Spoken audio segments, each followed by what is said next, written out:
The Agro-Energy Fund will be in the form of a blended finance instrument, with the Agriculture Department providing a grant while the Land Bank will provide a loan.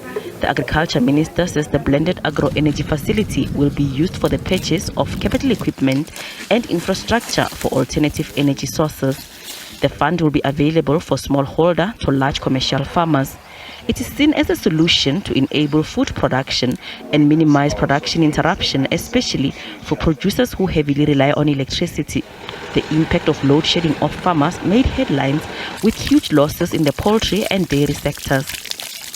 What we are trying to assist farmers with is to be able not to rely completely on the grid and be able to match that with alternative sources of energy.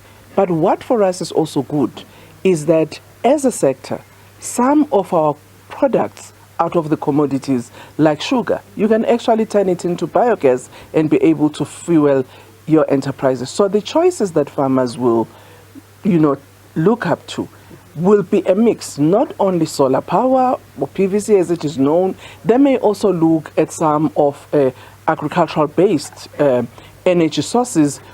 Land Bank Board Chair Andrew Makenete says the fund will help limit input costs of farmers being pushed onto consumers.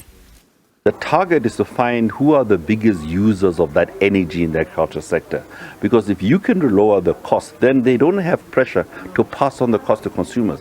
I think one of the things that we are missing is that if you don't come up with this intervention, ultimately those people who are producing, whether it's chickens, whether it's the ones who are producing pork or producing beef in the feedlots, if you don't have some support, they will pass that cost back to consumers. And as you know, South African consumers are under a lot of pressure. We can't afford the increasing food prices. So energy is such a big component of the price. The move is seen as a step to protect food security in the country.